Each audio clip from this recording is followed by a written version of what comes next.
abençoe. Que maravilha, que bênção. Deus tem nos dado motivo de riso. Irmãos, nós vamos continuar de onde nós paramos semana passada. O justo viverá por fé.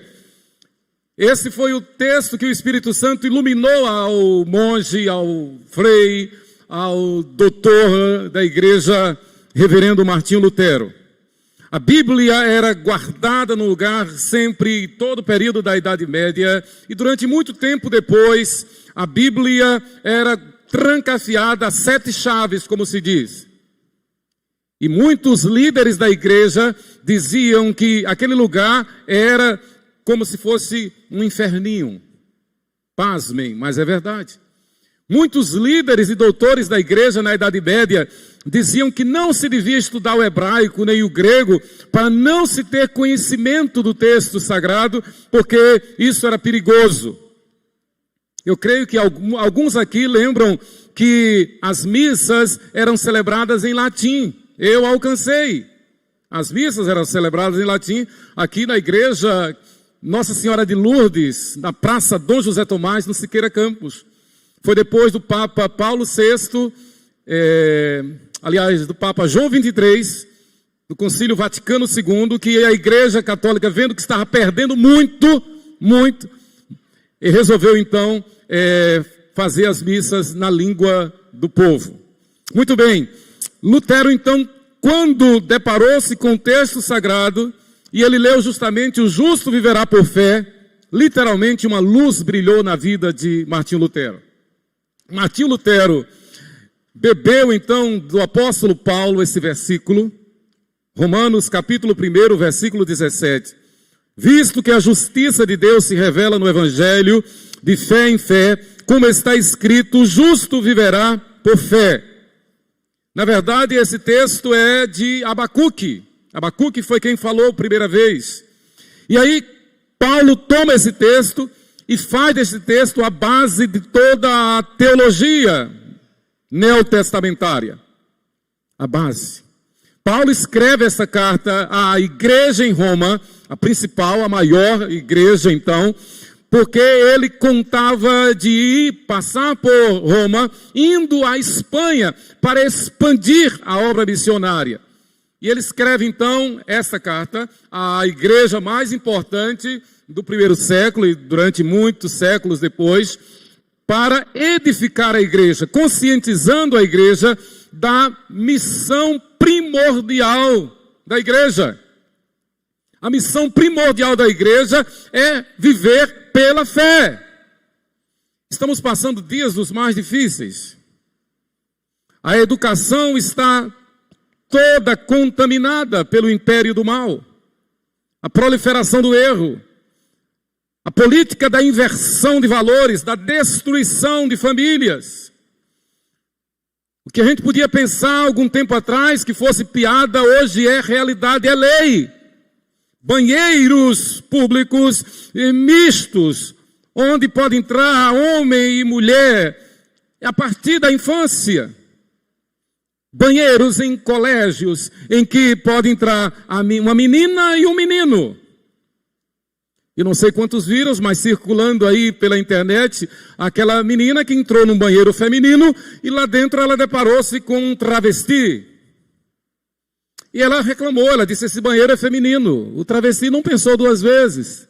Claro, nessa hora ele usou a força de macho, usou a força de homem e deu uma surra naquela menina. Isso no colégio, porque ninguém pode falar nada.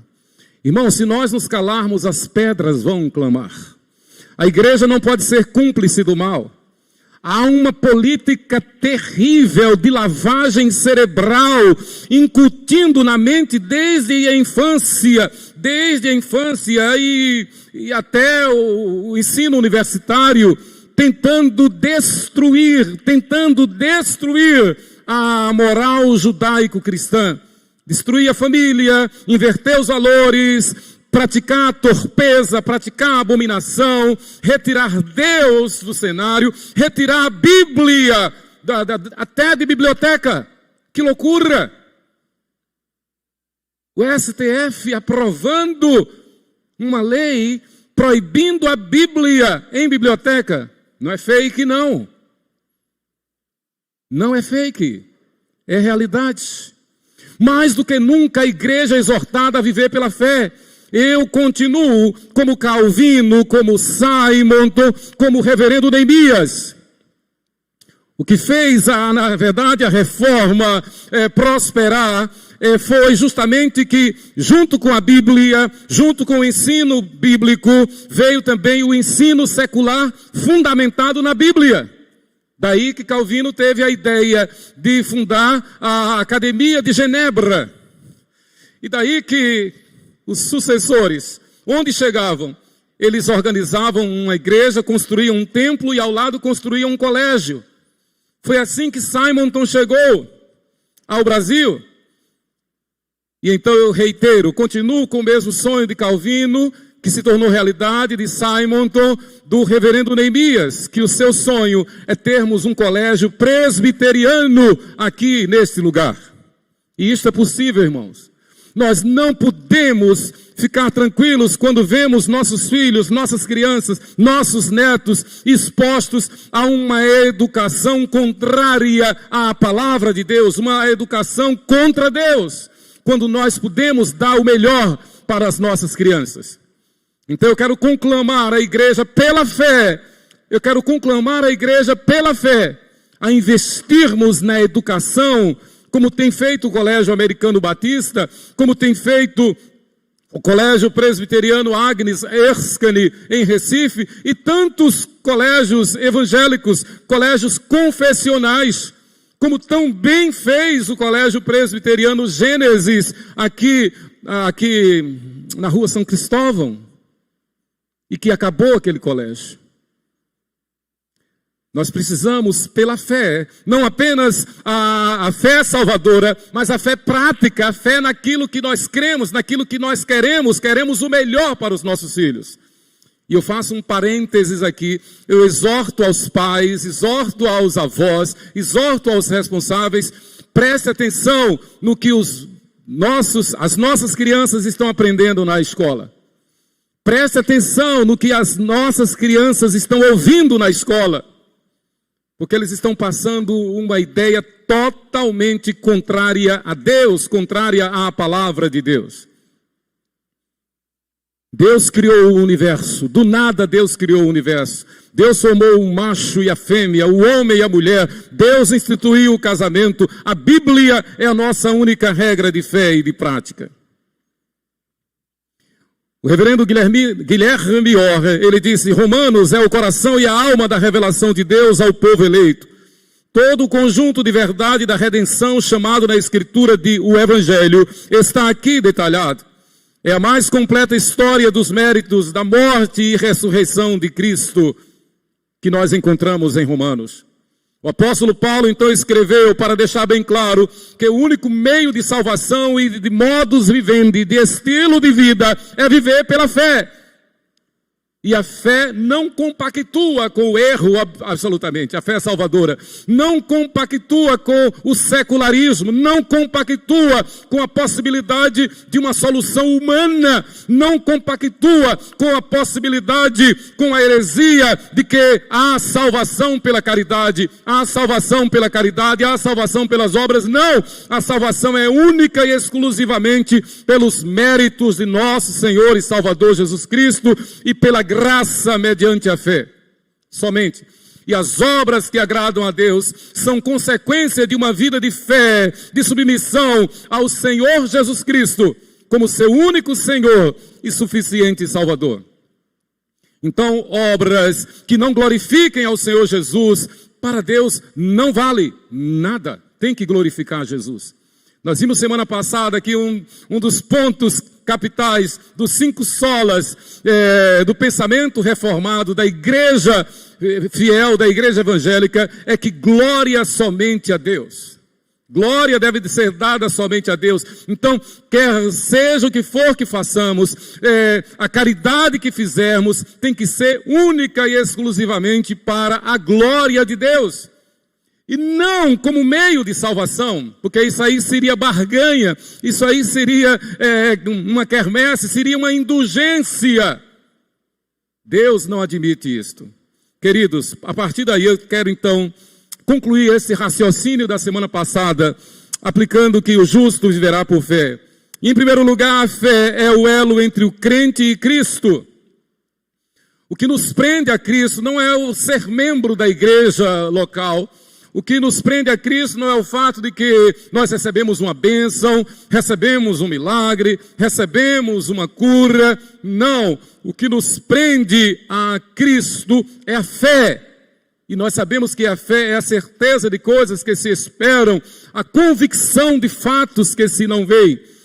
Então, objetivamente, claramente, a fé é na graça salvadora que temos em Cristo Jesus. A fé é que nós somos resgatados do império das trevas e fomos já transportados para o reino do Filho do seu amor. É essa convicção de que nós somos já cidadãos dos céus. Como diz o reverendo Dr. Lloyd Jones, que nós potencialmente já estamos glorificados e em muita sintonia, em perfeita sintonia com o pensamento reformado de que o céu começa a partir da nossa conversão. E é realidade. Não é por outro motivo que muitos de nossos irmãos foram martirizados e estão sendo martirizados. Tendo a opção de escapar da morte, o cristão fiel prefere a morte do que negar o Senhor Jesus. Por quê? Porque ele tem consciência, pela fé, de que está já em estado de glória. O que faz a igreja ser viva, o que faz a igreja ser verdadeiro corpo de Cristo, é essa consciência de que nós já estamos em glória. Essa glória que é a glória do Senhor, a glória de Cristo. Somente glória a Deus. O apóstolo Paulo, então, ele ratifica esse pensamento escrevendo aos Gálatas, no capítulo 3, no versículo 26, quando ele diz: pois todos vós sois filhos de Deus, mediante a fé em Cristo Jesus. Se somos filhos de Deus mediante a fé em Cristo Jesus, nós somos, como diz Paulo, embaixadores de Deus. Como diz Paulo, soldados de Cristo. Como diz Paulo, cartas vivas de Cristo. Como diz Paulo, exalamos o bom perfume de Cristo, para que o mundo veja Cristo em nós, a esperança da glória. Nós não compactuamos com o erro, nós não compactuamos com o humanismo, nós não compactuamos com o secularismo, nós não compactuamos com a salvação pela caridade, com a salvação pelas boas obras, nós compactuamos com a salvação mediante o sacrifício de nosso Senhor e Salvador Jesus Cristo. Ele é o nosso Senhor. O justo viverá pela fé. A fé é o elo entre Cristo, o crente e Cristo. Mas em segundo lugar, a fé é a causa instrumental da justificação. A justificação pela fé é a doutrina principal da fé reformada. Justificados pela fé. Como disse, Paulo falou, Lutero bebeu na fonte de Paulo. A tese principal, a tese de toda a epístola grandiosa, como bem falou Alain no início, a epístola aos Romanos, o texto mais doutrinário da Bíblia, a base é a doutrina da justificação pela fé. Mas a fé é a causa instrumental. É esta fé que nos faz dizer não ao pecado. É esta fé que nos faz dizer não ao mundo. É esta fé que faz com que entendamos que devemos viver em santidade e novidade de vida. É esta fé que nos dá força, que nos dá capital, que nos dá condições de vencer a nossa carne, de vencer o pecado, de vencer o mundo. É esta fé que nos dá resistência contra o mal. É esta fé que nos ensina a viver de forma que agrade a Deus antes de agradar a mim, que agrade a Deus antes de agradar ao homem, às pessoas. É esta fé que nos faz usar uma roupa decente. É esta fé que nos faz usar uma roupa que não mostre o nosso corpo. Esta fé que nos faz usar uma roupa que não mostre a silhueta do nosso corpo, que não mostre a pele do nosso corpo. E você está entendendo o que é que eu estou dizendo? O cristão tem que usar uma roupa que glorifique a Deus. que denote fé, que demonstre fé. E a gente tem que ter muito cuidado, porque os estilistas, eles não glorificam a Deus. Pelo contrário, eles querem escarnecer. Eu lembro, como hoje, 1979, um congresso de jovens presbiterianos do Sínodo de Pernambuco, lá em Garanhuns. E o preletor era o ainda não seminarista Augustus Nicodemos Lopes. Lá no 15 de novembro. Ele ainda não era seminarista, mas ele era o preletor lá pela Federação de Mocidades de Pernambuco. E ele dizia: irmãos, nós temos que ter cuidado, porque quem dita a moda, quem escreve, os estilistas, 1979, são homens que inverteram os valores. São homossexuais.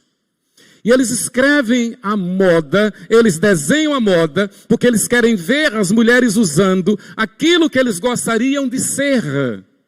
Eu gravei essa palavra do jovem Augustus Nicodemos Lopes. Eles escrevem uma moda, eles desenham uma roupa, desenham um vestido, desenham uma moda praia, desenham uma moda sei lá o quê, né?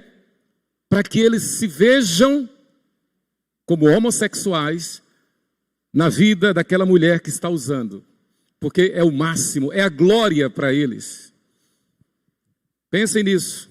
A fé é a causa instrumental da justificação. Fomos justificados e o Senhor nos deu o diploma da fé. O Senhor nos deu o selo da fé, a credencial da fé. Então é essa fé que vai autenticar, que vai garantir, que vai patentear o fato de que nós fomos justificados. Paulo diz isso aqui em Romanos 5, o texto que já foi lido. Justificados, pois, mediante a fé, temos paz com Deus por meio de nosso Senhor Jesus Cristo. Mas em terceiro lugar, o justo viverá por fé, porque a fé resulta em paz, justificação, santificação e todas as graças da vida cristã. Eu copiei do Catecismo de Westminster. A fé resulta em paz, justificação, santificação e todas as graças da vida cristã. Paulo diz isso aqui em Romanos capítulo 4, versículos 3 a 5. Pois que diz a Escritura, Abraão creu em Deus, e isso lhe foi imputado para a justiça. Ora, ao que trabalha, o salário não é considerado como favor, e sim como dívida. Mas ao que não trabalha, porém crê naquele que justifica o ímpio, a sua fé lhe é atribuída como justiça. Então não é, o que Paulo está dizendo é que a fé não é mérito nosso. A fé não é consequência da nossa eficiência, da nossa capacidade, da nossa força, de qualquer virtude que possamos ter. Não, a fé, e também não é um salário. Nós não fizemos nada para justificar sermos justificados. É apenas pela graça, é apenas pelos méritos de Cristo. A fé nos é outorgada. E é nesse contexto que Paulo diz que os dons de Deus são irrevogáveis. Então ele derrama fé sobre nós. Como diz aqui em Romanos capítulo 5, versículos 4 e 8, ele derrama amor em nosso coração. E o tema da nossa igreja este ano é justamente esse: fé, esperança e amor. Não é nada que nós adquirimos por mérito próprio. Não é nada que nós adquirimos por religiosidade. Mas são dons de Deus para nós vivermos com alegria, para nós vivermos frutificando, para nós vivermos em santidade, para nós vivermos glorificando a Deus, para nós vivermos em glória. Oh, quão bom e agradável é que os irmãos vivam em união, em comunhão, na comunhão dos santos. Mas em quarto lugar, a fé é o dom de Deus para a salvação do pecador arrependido. E não tem preço que pague. Este é o maior milagre. Este é o maior milagre. Nós temos visto milagres que Deus tem feito na nossa vida, na nossa igreja. Curas, milagres maravilhosos. Hoje nós comemoramos o aniversário de nossa querida auxiliar de diaconia, Ninha, que aniversariou essa semana. Comemoramos hoje. Cantamos os parabéns. E nós nos lembrávamos, né, Ninha, que alguns anos atrás, uns 5 anos, 13 anos, nós enfrentamos uma luta terrível. Ninha chegou a estar desenganada. Os médicos desenganaram, disseram, não tem jeito. Mas nós nunca desistimos. Me lembro como hoje, lá no HU, no Hospital Universitário. Eu cheguei e eu vi esse diagnóstico. Mas eu entrei no quarto onde Ninha estava. E eu orei por fé. E a partir do outro dia, Ninha começou a melhorar. E está aí, Ninha, para a glória de Deus. Deus tem feito maravilhas em nosso meio. Irmãos, isto é Deus nos agraciando. Deus afagando o nosso coração, dizendo, olha, eu estou contigo. Eu cuido de ti. Eu dirijo a tua vida. Ande na minha presença e seja perfeito. Viva a glória do Senhor na igreja. Alegremos-nos no Senhor. O mundo é mau, o mundo jaz no maligno, o mundo vai de mal a pior.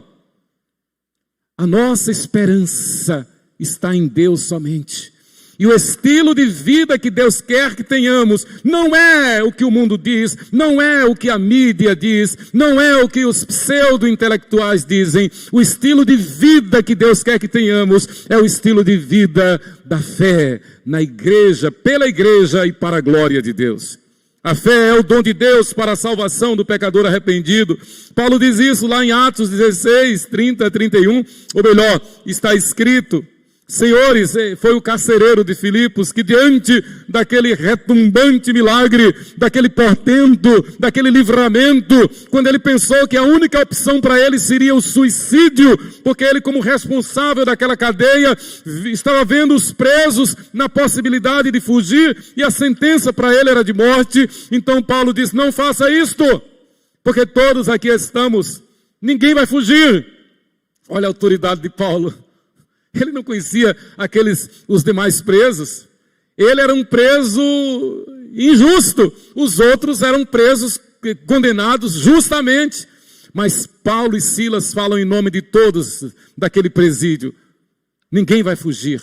O carcereiro então, vendo isso, diz, Senhores, que devo fazer para que seja salvo? Responderam-lhe Paulo e Silas, crê no Senhor Jesus Cristo e será salvo tu e a tua casa. Irmãos, nós temos que pensar na realidade da salvação.